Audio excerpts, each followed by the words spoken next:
Hello guys, क्या हाल चाल है। लो भाई देखो, हम लोगों ने शुरू कर रखा था magnetic field due to current carrying conductor, है ना। 3A चैप्टर का नाम था जिसको मैंने दिया हुआ है। अलग अलग बुक्स में अलग अलग चैप्टर्स के नाम होते हैं। अब बात करने वाली क्या थी कि मैग्नेटिक फील्ड के बारे में हमने काफ़ी चीज़ें पढ़ ली हैं थोड़ी थोड़ी करके। अब हम बात कर रहे थे, पिछली वीडियो तक हम लोगों ने बात करी थी एम्पेयर्स सर्किटल लॉ, और मैंने आपको बताया था कि बिल्कुल रिजेंबल करता है, it resembles as Gauss theorem, बिल्कुल गॉस थ्योरम की रिजेंबल करता है। गॉस थ्योरम के अंदर हम बात करते हैं कि चार्ज एनक्लोज किया जाता है, एम्पेयर सर्किटल लॉ में हम कहते हैं करंट एनक्लोज होता है एक तरीके से, you can say threading to the loop. तो उसकी स्टेटमेंट करवा दी थी, उसका प्रूफ करवा दिया था सीबीएसई बोर्ड के हिसाब से। तो आज हम लोग वही हमारे सीबीएसई सिलेबस के हिसाब से जो है वो मैं अब आगे करवाने जा रहा हूँ, उसकी दो एप्लीकेशंस। तो पहली एप्लीकेशन आती है आप पे सोलिनॉइड। सुना होगा नाम सोलिनॉइड का, बड़ा ही अच्छा नाम है सोलिनॉइड। ठीक, सोलिनॉइड बेसिकली क्या चीज है? बेसिकली सोलिनॉइड क्या है कि आपने मान लो एक कंडक्टर ले लो, कंडक्टर नहीं कह सकते, कोई एक इंसुलेटिंग मटेरियल कह सकते हैं, कोई आपका कोई लकड़ी का हिस्सा हो गया या कोई भी एक इंसुलेटिंग मटेरियल हो गया जो कंडक्ट ना करे, नॉन कंडक्टिंग मटेरियल जिसको हम कहते हैं। उसके ऊपर अगर आप लोगों ने वायर स्प्रिंग की फॉर्म में ऐसे ऐसे ऐसे ऐसे ऐसे ऐसे क्या कर दी, लपेट दी, ऐसे बाउंड कर दिया, ऐसे क्लोजली बाउंड, हेलिकल पाथ भी कह सकते हैं इसको, तो उसको कहते हैं सोलिनॉइड। वो बन जाता है आपका सोलिनॉइड। यानी वायर, एक लंबी सी वायर ना होके कॉइल की फॉर्म बना दी आपने, यू कॉइल से ऐसे करके लपेट दी, क्लोजली बाउंड में लपेट दी उसके ऊपर। तो चाहे इसको बाद में से बीच में से निकाल दो तो बीच का मीडियम उसका क्या रह गया, एयर बन गया। अगर यही चीज बीच में रखी हुई है तो मटेरियल मीडियम क्या रह गया जिसके ऊपर इसको बाउंड किया हुआ है, वो आ गया एक नॉन कंडक्टिंग मटेरियल। चलो, अब इसका मतलब सोलिनॉइड है क्या? सोलिनॉइड को हम यूं कह सकते हैं कि सोलिनॉइड जो है the helical form of insulating wire, ठीक है जी, insulating wire bound over a non conducting material, यानी कि हेलिकल फॉर्म, यानी कि इसको मैं हेलिकल फॉर्म कहते हैं, जो स्प्रिंग की फॉर्म होती है इसको कहते हैं हेलिकल फॉर्म। और क्लोजली स्पेस्ड होनी चाहिए, स्पेशली क्या होना चाहिए, क्लोजली स्पेस्ड। यानी ये तो मैंने बहुत ज्यादा वाइड दिखा दी, बिल्कुल चिपकी होती है। जो स्प्रिंग देखा आपने, है ना, स्प्रिंग देखा, बिल्कुल क्या होता है, स्प्रिंग के अंदर हमें किसी मीडियम की जरूरत नहीं पड़ती, वो ही क्या होती है, क्योंकि वो हार्ड मटेरियल है तो हार्ड मटेरियल का क्या बना दिया, एक कॉइल बना दी, तो स्प्रिंग की फॉर्म बना दी। देखो कितने क्लोज होते हैं, चिपके हुए होते हैं। इसी वजह से, क्योंकि ये चिपक सकते हैं, इसी वजह से हम कहते हैं इंसुलेटिंग वायर्स। ठीक है, क्योंकि कई बार क्वेश्चन आता है, कई बार बच्चे पूछते हैं सर इंसुलेटिंग वायर का क्या मतलब है, कि क्या वो कंडक्ट नहीं करेगा? ऐसा नहीं है। इंसुलेटिंग वायर्स का मतलब हो गया एक सिंपल वायर, उसको इंसुलेटिंग मटेरियल उसके ऊपर चढ़ा दिया। वायर जैसे हमारी सिंपल वायर्स होती हैं, अंदर तो कॉपर वायर है, उसके ऊपर इंसुलेटिंग कर दी, उसको इंसुलेट कर दिया ताकि अगर वो आपस में चिपक भी जाएं, जैसे अभी मैंने कहा ना क्लोजली स्पेस्ड हो जाती हैं, ताकि अगर वो कभी चिपक भी जाएं तो एक दूसरे के साथ वो कंडक्ट ना कर सके, वो चिपके ना, या ना ही वो कोई और काम खराब कर सके। तो इसको कहते हैं इंसुलेटिंग वायर्स लिखा देते हैं, ताकि वो आपस में कंडक्ट ना करे एक दूसरे के साथ। हेलिकल फॉर्म समझा दिया, हेलिकल का मतलब क्लोजली स्पेस्ड, क्लियर है। तो ये हो गया आपका सोलिनॉइड। अब इसकी कुछ प्रॉपर्टीज की बात करते हैं, है क्या सोलिनॉइड? ज्यादातर हमारे सिलेबस में क्या है, इनफाइनाइटली लॉन्ग सोलिनॉइड। कहने का मतलब सोलिनॉइड बढ़िया अच्छा वाला सोलिनॉइड वो होता है जिसकी जो लेंथ होती है वो वेरी वेरी लार्ज होती है उसकी रेडियस से। ये रेडियस ही तो होगा ना भाई, ये चीज का रेडियस ही तो होगा, ये जो गोला बन रहा है इसका क्या होगा, एक रेडियस ही होगा ना, है ना। तो रेडियस से ज्यादा इसकी लेंथ हो जाएगा, इसको खोल दें तो इसकी लेंथ बहुत ज्यादा अगर है as compare to its radius, radius इतना सा और लेंथ इतनी बड़ी, तो वो बन जाता है आपका और आइडियल सोलेनॉइड भी क्या कहते हैं, और अच्छे से अच्छा सोलेनॉइड वो काम में गिना जाता है। गला मेरा बैठा हुआ है, पढ़ा पढ़ा के बुरा हाल। चलो हम बात करेंगे आगे। अब ये तो थी सोलेनॉइड की बात कि भाई होता क्या है, हेलिकल फॉर्म होती है, इंसुलेटिंग वायर लिंकिंग होती है, ये सारी चीजें हो गई। अब बात करते हैं आगे।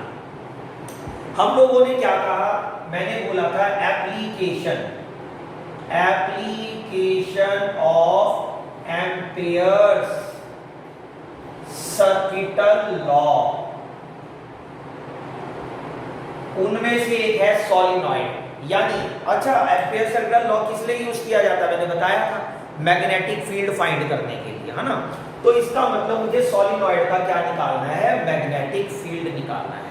तो सोलेनॉइड में हम दो तरह की मैग्नेटिक फील्ड निकालेंगे, एक इनसाइड और एक आउटसाइड। तो पहले हम समझते हैं सोलेनॉइड को, इनसाइड आउटसाइड क्या होता है, इसकी मैग्नेटिक फील्ड की डायरेक्शन क्या होती है, सारी चीजें। फॉर एग्जाम्पल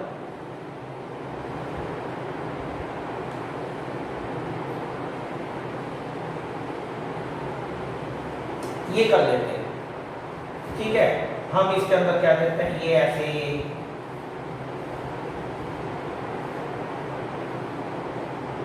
ऐसे, ठीक है जी। करंट आ रहा है बाहर की तरफ, ऐसे ऐसे बाहर की तरफ करंट आ रहा है, ठीक है ना। यानी यू कॉइल बनी है, ऐसे ऐसे ऐसे ऐसे ऐसे, यानी यू करके ऐसे आ रही है, ऐसे, ठीक। यानी ये चीज यू बन गई। अब अगर ये ऐसे आएगी तो बड़ा सिंपल सा फंडा है, इसमें दो चीजें होंगी, एक इनसाइड की इनसाइड मैग्नेटिक फील्ड कितना है और आउटसाइड मैग्नेटिक फील्ड कितना है, ये समझना। इनसाइड और आउटसाइड दोनों चीजें समझेंगे। आउटसाइड की बात करें तो आउटसाइड से करंट बाहर आ रहा है, क्लियर है ना, ठीक है ना। यानी कि आउटसाइड से बाहर आ रहा है और इनसाइड का मतलब ये अंदर जा रहा है। तो इसका मतलब जो थंब के रिप्रेजेंट करें, यानी करंट ऐसे चल रहा है, अगर ये करंट ऐसे चल रहा है कॉइल के अंदर, तो ये कॉइल के अंदर ऐसे चल रहा है, ऐसे बाहर से अंदर, अंदर से फिर बाहर, फिर बाहर, फिर अंदर, फिर बाहर, फिर अंदर, फिर बाहर, ऐसे। ये बाहर और फिर यहाँ से अंदर, फिर बाहर और यहाँ से अंदर, ये उंगलियों को देखो, बाहर अंदर, बाहर अंदर, तो ये यूं बाहर रहा है। तो अगर आप राइट हैंड थंब रूल लेंगे तो थंब आपको रिप्रेजेंट कर रहा है इस डायरेक्शन की तरफ, ये डायरेक्शन हो गई, दिस इज द डायरेक्शन, जो मेरी नील की डायरेक्शन है। तो इसका मतलब magnetic field inside the conductor कुछ इस टाइप से हो जाती है। देखो कर्व होती चली गई, जितना ज्यादा सरफेस के पास होती जा रही है उतना ज्यादा ये क्या होती जाएगी, कर्व होती जाएगी। जितना मिडल में होगी उतनी ही वो स्ट्रेट होती जाएगी, क्लियर है। तो स्ट्रेट होती जाएगी मिडल, यानी कि एक्सिस की तरफ तो वो स्ट्रेट होती चली जाती है, एक्सपेरिमेंटली देखते हैं। और जितना ज्यादा दूर होती जाएगी उतनी ज्यादा वो कर्व होती चली जाती है, ऐसे कर्व करके ऐसे बाहर की तरफ। राइट हैंड का रूल लगाया, सिंपल। अब क्योंकि करंट बाहर की तरफ आ रहा है, ठीक है ना, यानी कि बाहर की तरफ का मतलब ये करंट की डायरेक्शन इस चीज में क्या है, ऐसे बाहर, बाहर की तरफ। अगर इस यहां से करंट अगर बाहर निकल रहा है तो थंब रिप्रेजेंट करेगा करंट को। अब थंब रिप्रेजेंट कर रहा है करंट को, बाहर की तरफ वाला, ऐसे करके करंट बाहर आ रहा है तो थंब रिप्रेजेंट कर रहा है इस करंट को। तो देखो जो मैग्नेटिक फील्ड की डायरेक्शन है कर्व फिंगर के हिसाब से ऐसे होगी, ऐसे। यानी अब मैं यहाँ पर सिंपल सा बना देता हूँ, ये बन गया आपका सोलेनॉइड। यानी यहां से करंट अगर क्या आ रहा है, बाहर की तरफ आ रहा है, यानी ये थंब रिप्रेजेंट कर रहा है करंट की डायरेक्शन को, ठीक है। यहां पर थंब रिप्रेजेंट कर रहा था मैग्नेटिक फील्ड की डायरेक्शन को, और कर्व फिंगर रिप्रेजेंट कर रही थी कॉइल के अंदर करंट की डायरेक्शन को। इस वाले केस में करंट की डायरेक्शन को कर्व फिंगर रिप्रेजेंट कर रही है और थंब रिप्रेजेंट कर रहा है उसकी मैग्नेटिक फील्ड को। तो क्या देखने को मिला, इनसाइड द सोलेनॉइड सारी मैग्नेटिक फील्ड की लाइन की डायरेक्शन एक तरफ है, ये डायरेक्शन है। लेकिन आउटसाइड, अब आउटसाइड की बात कर रहे हैं, अब आउटसाइड में करंट ऐसे करके बाहर निकल रहा है, ये यूं करके ऐसे करके, ये आपका क्या हो गया, ये कॉइल होगी तो यहां से ये ऐसे करके ये बाहर निकला। बाहर का मतलब ये डायरेक्शन होगी, ये मेरी उंगलियों की डायरेक्शन देखो, तो मैंने इसको थंब की डायरेक्शन दे दिया। ये थंब की डायरेक्शन क्या रिप्रेजेंट कर रहा है? करंट। थंब की डायरेक्शन क्या रिप्रेजेंट कर रहा है? करंट को। अगर करंट की डायरेक्शन ये है तो ये कर्व फिंगर की डायरेक्शन क्या होगी? मैग्नेटिक फील्ड की। थंब रिप्रेजेंट कर रहा है, ये जो मैं ला के दिखा रहा हूं, थंब रिप्रेजेंट कर रहा है करंट की डायरेक्शन यहां से जो कि बाहर निकल रहा है, ठीक है, और ये कर्व फिंगर रिप्रेजेंट कर रही है इसकी डायरेक्शन को। तो यानी कि यहां पर करंट की जो डायरेक्शन होगी, और सॉरी मैग्नेटिक फील्ड की डायरेक्शन ये होगी।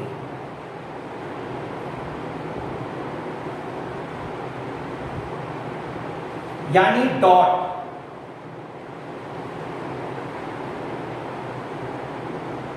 डॉट का मतलब आउटवर्ड, और यही चीज जब ये अंदर की तरफ जा रहा है, करंट यहां से जा रहा है अंदर की तरफ, ये थंब की रिप्रेजेंट हो गई अंदर की तरफ, तो ये कर्व फिंगर ऐसे हो गई। तो यानी कि इसके अंदर जो मैग्नेटिक फील्ड की डायरेक्शन होगी वो क्या होगी? ऐसे, ऐसे। मैं बड़ा बड़ा बना के दिखा रहा हूं ताकि वीडियो में नजर आ जाए, अदरवाइज छोटे छोटे सर्कल से आप शो कर सकते थे। ऐसे ये थंब हो गया, अंदर की तरफ गया, ये ऐसे, तो ये सर्कुलर ऐसे बन रहे हैं, और ये सर्कुलर क्या बन रहे हैं? ये तो आपके पास अंदर जा रहा है ऐसे, और ये क्या बन रहे हैं? ऐसे। तो ये डायरेक्शन ऐसे ऐसे आ गई, और ये डायरेक्शन ऐसे ऐसे आ गई। इनको आपको पता है क्रॉस कहते हैं, इनवर्ड और आउटवर्ड। अगर इनवर्ड करंट जा रहा है तो क्रॉस, आउटवर्ड जा रहा है तो डॉट। सिंपल सा फंडा, इसलिए ये डॉट एंड क्रॉस हो गई। बोलो क्लियर हो गई ये चीजें? डायरेक्शन का खेल खत्म हो गया। अब इसी वजह से अब मैं जो चीज समझाने जा रहा हूं, ये कंडीशन है आउटसाइड की, और ये थी कंडीशन इनसाइड की। आउटसाइड में क्या होगा? अब ये डायरेक्शन, तो यहां पर तो देखो मैग्नेटिक फील्ड की डायरेक्शन इधर की तरफ है, और यहां पर मैग्नेटिक फील्ड की डायरेक्शन इधर की तरफ ऑपोजिट हो गई। एक सर्कल यूं चल रहा है, एक सर्कल यूं चल रहा है, ठीक है जी। यानी कि एक चल रहा है ऐसे, और एक यानी कि ये यूं चल रहा है और ये यूं चल रहा है, तो ये यूं और ये यूं उल्टा एक दूसरे से ऑपोजिट होंगे, तो they cancel to each other.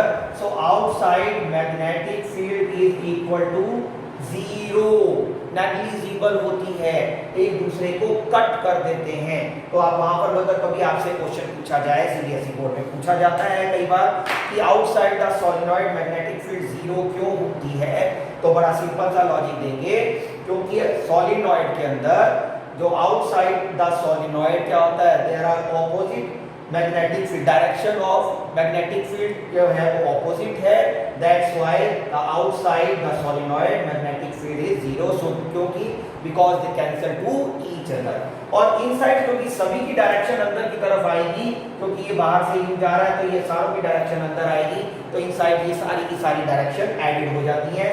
तो इनसाइड में एक पर्टिकुलर डायरेक्शन होती है, आउटसाइड में दो डायरेक्शन बन रही है, so they cancel to each other, opposite equal and opposite direction. ये चीज समझ आ गई? इसको समझ गए? ऊपर हमेशा याद रखना, डॉट हो गया, अंदर क्या हो गया? क्रॉस हो गया। क्रॉस का मतलब अंदर, डॉट का मतलब बाहर। ये डायरेक्शन होगी किसकी? मैग्नेटिक फील्ड की। यहाँ डायरेक्शन मैग्नेटिक फील्ड की है। क्लियर? अब बात करते हैं एम्पियर सर्कुलर लॉ जो हम लोगों ने कहा, अब वो लगाते हैं। तो हम लोग कहते हैं, कंसीडर कर लेते हैं कि एक हम लोगों ने लूप ले लिया, एक सोलेनॉइड कंसीडर कर लिया हम लोगों ने, ठीक। इस सोलेनॉइड के अंदर हम लोग ये यहाँ पर ऊपर की तरफ जो बाहर की तरफ क्या बना देते हैं, ये ऐसी हुई, यहाँ पर डॉट डॉट डॉट डॉट बना दिए, और यहाँ क्रॉस क्रॉस क्रॉस क्रॉस बना दिया, शो कर दिया कि ये इनवर्ड डायरेक्शन और ये क्या हो गई? आउटवर्ड डायरेक्शन हो गई। अब हमने क्या करना है? एम्पियर सर्कुलर लॉ कहता है आप एम्पेयरिंग लूप लो, एम्पेयरिंग लूप कहते हैं, जैसे वहां गॉसियन सरफेस होता है, यहाँ एम्पेयरिंग लूप हो जाएगा, एम्पेयरिंग लूप। एम्पेयरिंग लूप ले लिया हम लोगों ने,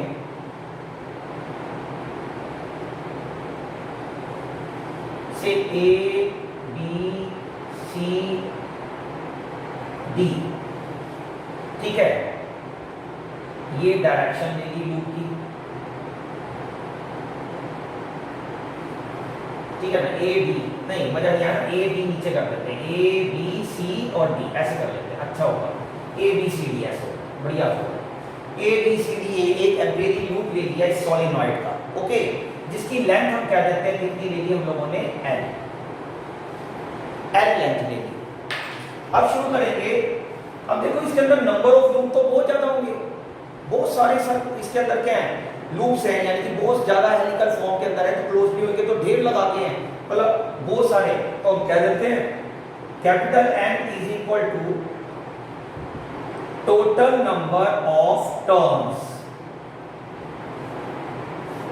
तो small n is equal to क्या होगा number of turns per unit length, that is n is equal to capital N by L। भाई टोटल नंबर ऑफ टर्न्स क्या है n है, लेंथ अगर क्या है L लेंथ के लिए लें तो एक यूनिट लेंथ के लिए कितना होगा capital N by L, simple. या यूं भी कह सकते हो total number of turns n into L, यानी कि टोटल नंबर ऑफ टर्न्स क्या होगा, अगर n is the number of turns per unit length consider कर लेता हूं तो L अगर लेंथ है तो टोटल नंबर n के लिए कितनी हो जाएगी nl हो जाएगी। इस लेंथ के लिए टोटल नंबर ऑफ टर्न्स कितना हो जाएगा nl, सिंपल है nl, यानी कि n number of turns per unit length, number of turns per unit length, यानी एक यूनिट लेंथ के लिए अगर नंबर ऑफ टर्न्स क्या है n है तो L के लिए कितना n into L multiply, simple. Clear हो गया। चलो अब हम बात करते हैं इसके लिए। तो अब हमने अप्लाई क्या करना था एम्पियर सर्कल लॉ। क्या कहता है ampere circle law, B dot dl, और मुझे निकालना क्या है magnetic field is equal to mu naught into I। तो पहले B डॉट dl तो निकालने क्या होगा, अब B डॉट dl अगर मैं यहाँ लाइन इंटीग्रल इस लूप के लिए लूं तो पूरे लाइन इंटीग्रल का यानी पूरे लेंथ का लूप का क्या बन जाएगा B डॉट dl, कहां से कहां A से B, A to B plus B dot dl B to C plus B dot dl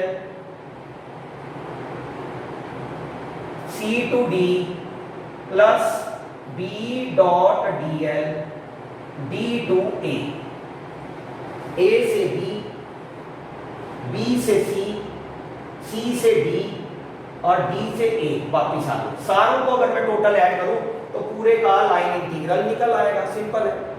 ठीक, अब हमने क्या करा, अब हमने क्या किया, इन सबको देखना एक एक करके। मैं यहां पर प्रॉपर वे में लिख देता हूं बड़ा सा। लो शुरू से शुरू करते हैं A से B। अब A से B है, अब देखो सारी की सारी मैग्नेटिक फील्ड की डायरेक्शन तो क्या होगी, इस डायरेक्शन में मैग्नेटिक फील्ड की डायरेक्शन क्या है, ये इस डायरेक्शन में मैग्नेटिक फील्ड है, और ये इसके ऊपर क्या है परपेंडिकुलर। ये वाले जो लूप है A से B तक का, ये इसके ऊपर क्या हो गया परपेंडिकुलर, यानी जो जो dl ले रहे हैं dl, ये इसके ऊपर क्या हो रहा है परपेंडिकुलर। तो ये क्या बन जाएगा B डॉट dl, डॉट हटा देंगे तो B dl, डॉट प्रोडक्ट करेंगे B dl cos 90 degree A से B प्लस अगला क्या था B से C, B से C। अब देखो B से C B की डायरेक्शन में है, B यानी मैग्नेटिक फील्ड इसी डायरेक्शन में है, B से C जो लूप ले रहे हैं वो भी इसी डायरेक्शन में है, तो ये बन जाएगा B dl cos 0, same direction आ गया। अगेन अगला C से D, C से D फिर वही 90 बन गया, यानी B dl cos 90। अगला D से A, D से A जो है B dl, अब देखो D से A आउटसाइड हो गया, आउटसाइड द सोलिनॉइड, अभी मैंने बताया magnetic field zero, outside the solenoid magnetic field is zero.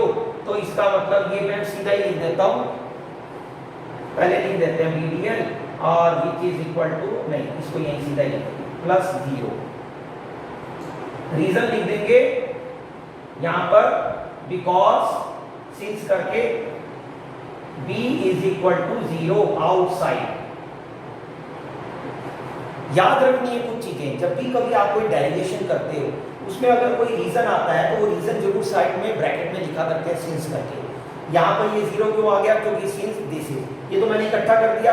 आप जब अलग अलग करके दिखाओ इसको, इस स्टेप को अलग करना है, ऐसे मैं समझा देता हूँ। ये आ गया, ठीक है। आप ऐसे लिख सकते हैं ये वाला ऐसे स्टेप करके D to A B dl is equal to 0, यहाँ पर सिंस करके लिख देना है B is equal to 0 at outside the solenoid. Okay, चलो क्लियर है यहाँ तक, ये चीज समझ आ गई।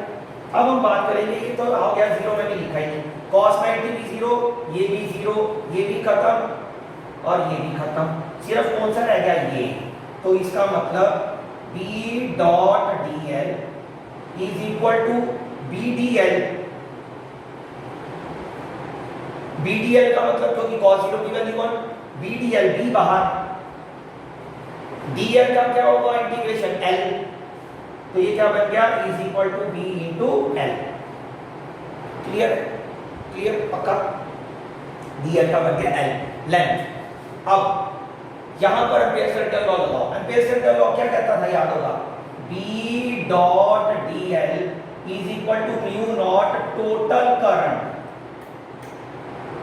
Threading to the loop, threading to the loop, यानी जिस लूप को आप ले रहे हो उसके साथ जो थ्रेड हुआ है वो उस लूप के साथ जो थ्रेड हुआ करंट वो। तो अब इस पूरे लूप के साथ जो थ्रेड हुआ है करंट वो देख लेते हैं। म्यू नॉट इनटू टोटल, वो यानी नंबर ऑफ टर्न्स इसकी कितनी होगी, पूरी total number of turns n into l, n is the number of turns per unit length, तो l के लिए कितना n इनटू l। अगर एक के ऊपर करंट कितना था I, तो nl के ऊपर कितना होगा nli। बात समझ आ गई मेरी, क्या कहा, थ्रेडिंग टू द लूप, इस लूप के पहले टोटल नंबर ऑफ टर्न्स निकाल दिए, वो क्या निकले nl, और इस लूप के ऊपर करंट कितना होगा I, तो टोटल करंट इस लूप के ऊपर कितना होगा nli, nli, तो nli, और यहाँ पर क्या है bl, bl से bl क्या हो गया, कैंसिल हो गया। नाउ b की वैल्यू क्या बन गई, म्यू नॉट ni।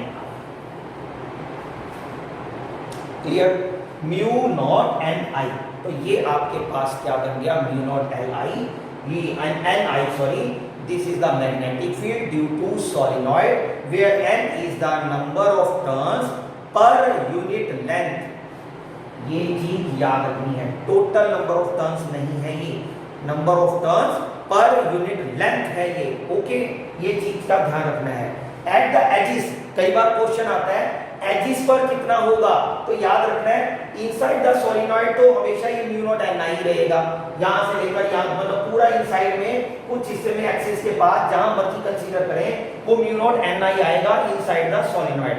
लेकिन कहां पर, सिर्फ एजिस की बात अगर करें, ओनली एजिस, तो बोथ एजिस के ऊपर जो हमारे पास b की वैल्यू होती है वो याद रखनी है म्यू नॉट ni/2 होती है। ये कभी टाइम मिलेगा तो मैं आपको समझाऊंगा, क्योंकि काफी बड़ा डेरिवेशन कह सकते हो, या फिर इसका एक मैं आपको फॉर्मूला बता दूंगा, उस फॉर्मूले के अकॉर्डिंग मैं थोड़ा समझा दूंगा कि क्यों होता है। b is equal to mu naught ni/2, लेकिन सीबीएसई में इसका कोई रोल नहीं होगा कि क्यों आया कैसे आया, लेकिन फिलहाल आपने ये याद रखना बहुत जरूरी है कि एजिस पे कितना होगा, लिख लेंगे यहाँ पर एट एजिस,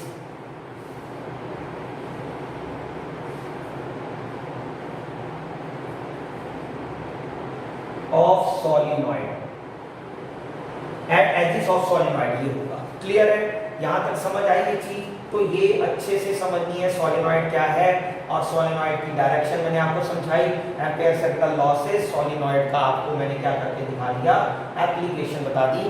अब एक नेक्स्ट एप्लीकेशन बताऊंगा सोलिनॉइड की बात, वो है टॉरॉइड। टॉरॉइड तो बहुत ही सिंपल है, ये चीज याद रखना, टॉरॉइड में भी देखना यही निकलेगा, बड़ी अच्छी सी चीज है वो भी, तो सीबीएसई में बड़ा यूज होता है, टॉरॉइड वाला क्वेश्चन आता है। तो आप बात करेंगे एप्लीकेशन ऑफ सर्कल लॉ में, नेक्स्ट आता है आपका टॉरॉइड। टॉरॉइड, ठीक, टॉरॉइड को हम यूं कह सकते हैं एंडलेस सोलिनॉइड, एंडलेस सोलिनॉइड।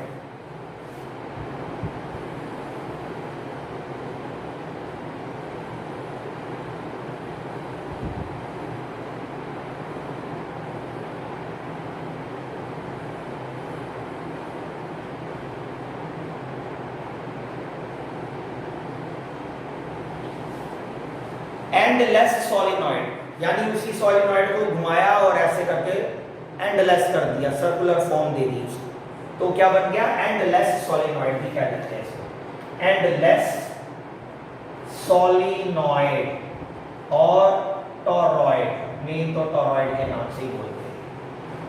ठीक है, सिंपल है, बात तो वही है। आउटसाइड इसके भी मैग्नेटिक फील्ड ऑब्वियसली क्या होगा, जीरो।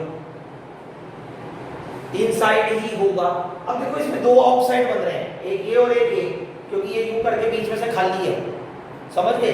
ऐसे करके यूं घुमा दिया ऐसे करके, तो अंदर का हिस्सा भी खाली और बाहर का हिस्सा भी खाली, तो बाहर भी जीरो, अंदर। अब देखते हैं क्या हिसाब होता है। इसके हम तीन लूप कंसीडर करेंगे। एक लूप ये अंदर वाला, एक लूप ये ऑन वाला, और एक लूप ये बाहर वाला। यानी एक बार P पे, एक बार Q पे, और एक बार R तो ले नहीं सकते, R रेडियस हो गया, S कर देते हैं, S पे। इनसाइड, ऑन एंड आउटसाइड, तीन लूप ले लेते हैं। तो बस सिंपल है, मैं सिंपली करवा रहा हूं। According to Ampere circuital law, इसको लूप को करोगे यूं कंप्लीट ऐसे, इसको क्या देंगे, स्मॉल r रेडियस, लूप 1 कह सकते हैं। तो लूप 1 में क्या होगा, BDL। अब देखो इनसाइड में, अब इस लूप के अंदर कोई करंट एनक्लोज है क्या? एम्पेयर सर्किटल लॉ क्या कहता है भाई, करंट तो एनक्लोज करो।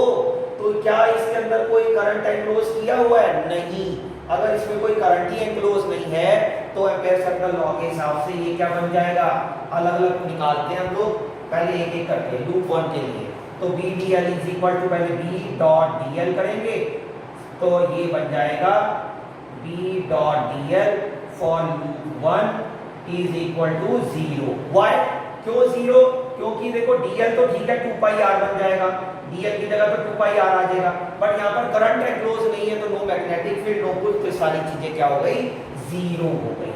Next loop B dot DL।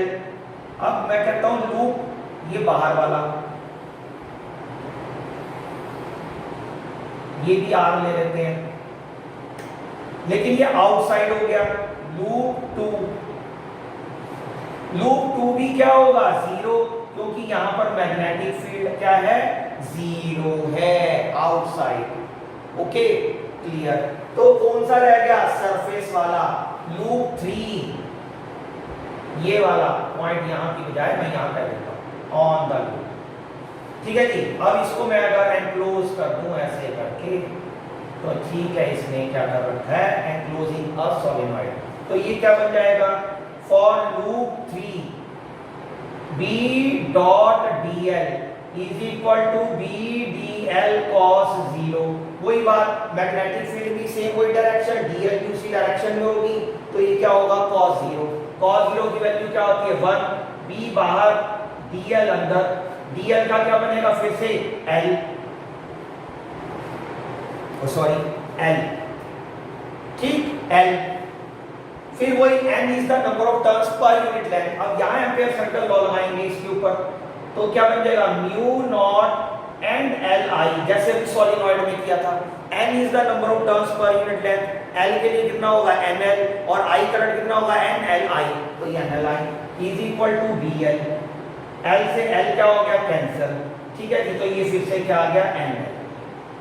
अब मजेदार बात क्या हुई, ये जो L होगा ना, ये याद रखना, L होगा इसमें 2 पाई R। मैं यहां पर लिख देता हूं, क्योंकि मैंने थोड़ा जज्बाती होके सोलिनॉइड वाला ही पेल दिया, क्योंकि सेम था, 2 पाई R। ये चीज का ध्यान रखना, क्योंकि लेंथ जो है वो सर्कल की होगी, स्क्वायर की, तो वो 2 पाई R होगी।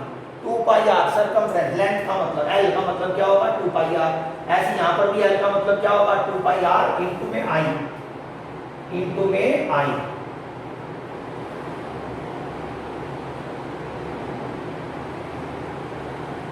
आई, हाँ अब सही बना। तो क्या हो गया, 2 पाई R से 2 पाई R कैंसिल, तो म्यू नॉट NI। फिर से देखो सेम रिजल्ट आया। तो बात तो वही आ गई ना, इसका मतलब एंडलेस हो, चाहे पूछो सोलिनॉइड तो सोलिनॉइड है, inside the solenoid according to Ampere circuital law magnetic field is mu naught NI, where N is the number of turn per unit length. ये चीज याद रखनी है, बस सिंपल सा खेल है। बाकी इसके ऊपर एक दो चीज़ें मैं आपको बताऊंगा जो आपके मेंस में या नीट के अंदर बड़ी ज़रूरत पड़ जाती है, और कई बार उसके ऊपर हमारे सीबीएसई बोर्ड में भी कंसेप्चुअल टाइप क्वेश्चंस आ जाते हैं। तो वो चीज़ मैं आपको समझाऊंगा नेक्स्ट वीडियो के अंदर विद ग्राफ के साथ। तो आप लोगों को तब तक ये करो, और ये आपका तकरीबन सिलेबस यानी कि 3A magnetic field due to current carrying conductor यहाँ पर खत्म हो जाता है। ओके, बाकी जो है वो मैं तो बताऊंगा जो मैंने आपको बताई चीज़ें कि इसके एम्पेरिकल लॉ के ऊपर एक दो चीज़ें, यानी कि सॉलिड सिलेंडर के अंदर क्या होता है और होलो सिलेंडर होगा तो उसके ऊपर क्या होता है वो मैं समझा दूंगा। ओके, तब तक के लिए नमस्कार, अलविदा, बाय बाय दोस्तों।